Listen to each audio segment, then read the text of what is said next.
Au Sénégal, dans les rues de Dakar, certains Sénégalais expriment leurs craintes sur une potentielle victoire de la candidate d'extrême droite Marine Le Pen à l'élection présidentielle française.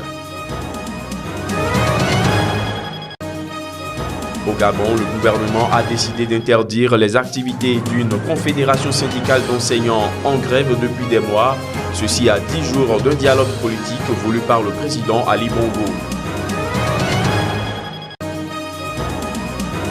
Frappé le 22 mars 2016 par les pires attentats de son histoire, la Belgique va rendre hommage cette semaine aux 32 morts et plus de 320 blessés du métro et de l'aéroport de Bruxelles.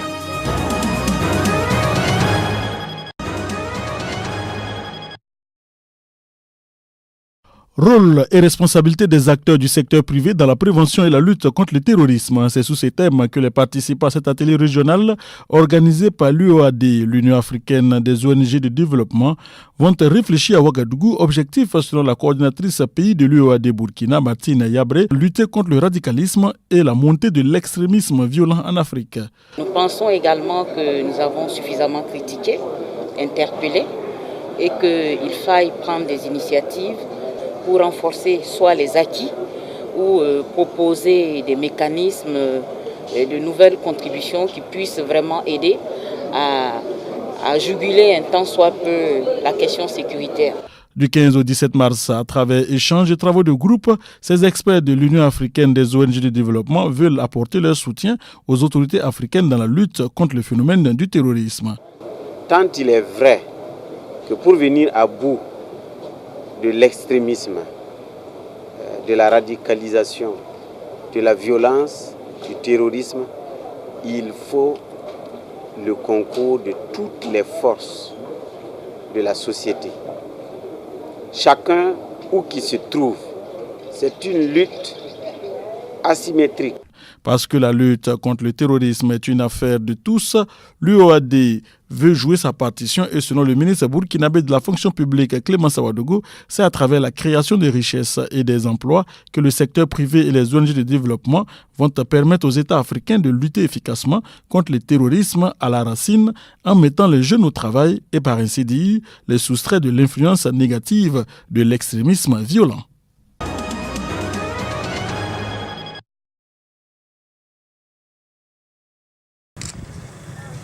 L'ONU juge la situation sécuritaire au Mali toujours préoccupante, et ce malgré les moyens déployés et les dernières avancées sur l'accord de paix. Lors d'une conférence de presse tenue samedi, Hervé Latsou, l'actuel chef des opérations de maintien de la paix de l'ONU, a dénoncé les attaques persistantes dont sont victimes les forces de la MINUSMA. D'abord, dans le nord, la situation reste préoccupante et nous sommes beaucoup trop fréquemment attaqués par les groupes armés non signataires, terroristes pour les appeler par leur nom, que d'ailleurs cette insécurité s'est déplacée progressivement plus vers le sud, en tout cas vers le centre du pays. La MINUSMA, à certains égards, est un peu un laboratoire pour le maintien de la paix des Nations Unies, parce que devant ces nouvelles menaces qui sont de plus en plus la marque des menaces au XXIe siècle, eh bien, il faut des moyens spécifiques. C'est la raison pour laquelle nous avons investi pour la première fois dans une opération de casque bleu dans de telles proportions sur une politique de renseignement, sur des matériels de haute technologie, des drones de surveillance, des radars de contre-batterie. Le nord du Mali était tombé entre les mains de groupes djihadistes liés à Al-Qaïda en 2012. Ces groupes ont été en grande partie chassés de la région par une opération militaire internationale lancée en janvier 2013. Toutefois, des zones entières du pays échappent encore au contrôle des forces maliennes françaises et de l'ONU, et ce, malgré la signature de l'accord de paix. Un accord censé définitivement isoler les djihadistes.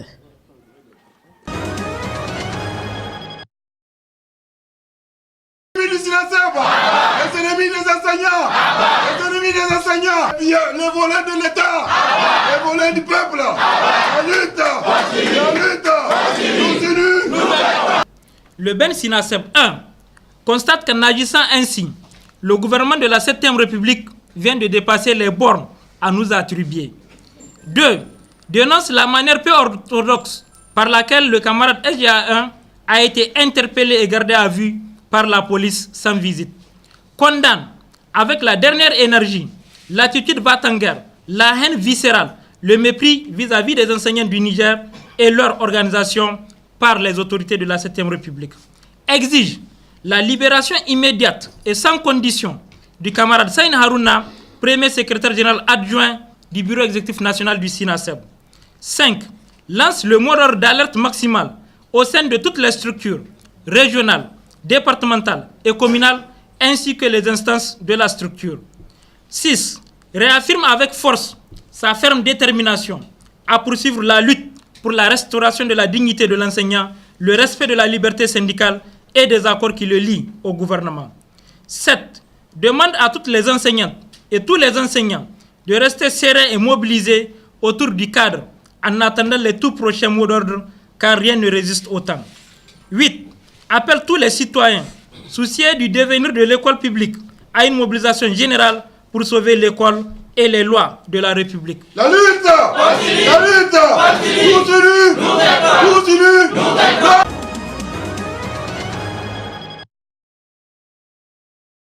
Bon, je vois qu'elle fait un effort un peu pour rendre son discours beaucoup plus consommable entre guillemets, pour les Africains.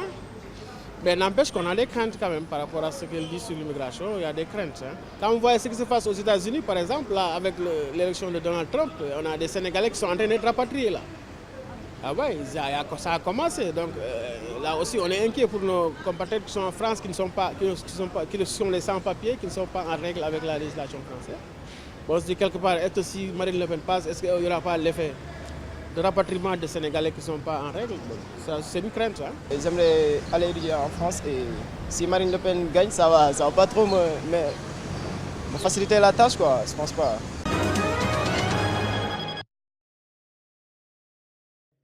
Après plusieurs mois de silence sur l'affaire des détournements qui a secoué la Banque internationale du Cameroun pour l'épargne et le crédit BICEC et qui a conduit à l'incarcération de plusieurs cadres de cette structure le 8 août 2016 à la prison centrale de Douala. Les responsables de cette institution bancaire se sont finalement exprimés sur le sujet à Douala au cours d'un échange avec les médias sur la nouvelle vision de cet établissement. Les gens qui ont opéré, qui ont posé ces actes, l'ont fait avec beaucoup d'intelligence et ont profité des positions qui ont été les leurs au niveau de la banque. L'arrestation de ces cadres est partie d'une enquête interne ouverte par l'actuel directeur général de la BICEC, Alain Ripper, qui a permis de révéler début 2016 un scandale financier d'un montant équivalent à plusieurs milliards de francs CFA via des surfacturations et factures fictives régulièrement payées à des prestataires sur une période de 12 ans. Ce qu'il faut noter, c'est que cette fraude a été une fraude remarquablement bien organisée. Et le cabinet extérieur qui est venu faire l'audit de la situation dans les semaines qui ont suivi la fraude, qui est un cabinet spécialisé dans la fraude bancaire, n'avait jamais vu quelque chose d'aussi perfectionné. En attendant la suite de l'affaire devant les juridictions compétentes en la matière, pour l'exercice 2016, la banque accusera un déficit selon le directeur général. On ne va pas dévoiler le montant exact. Ce qu'on peut dire, c'est qu'on va provisionner dans les comptes de cette année, et les comptes seront arrêtés au 31 mai, c'est ça, au conseil du 31 mai, et nous aurons un résultat négatif, sensiblement négatif. Au Gabon, le gouvernement a décidé d'interdire les activités de la Convention des syndicats du secteur de l'éducation CONACYSED en grève depuis des mois. Ceci à travers un arrêté du ministre de l'Intérieur qui date de vendredi dernier.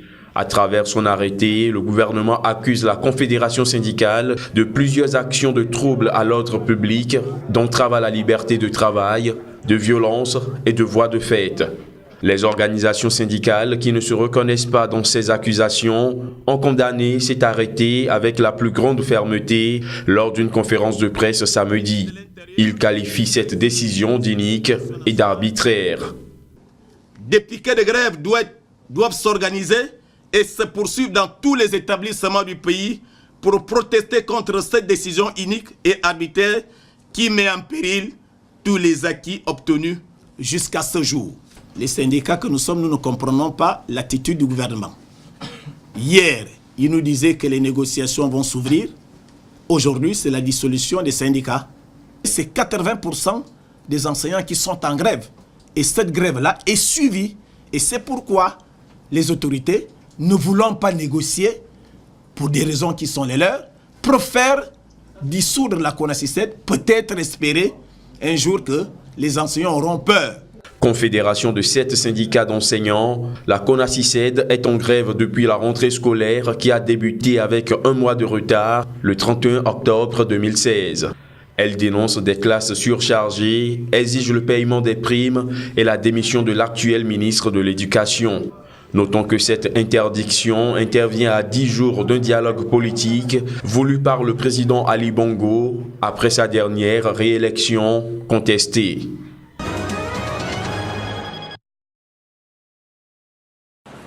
Les pays d'Afrique francophone font face à des défis importants en termes de santé maternelle et infantile, marqués notamment par des couvertures vaccinales disparates au sein de la zone.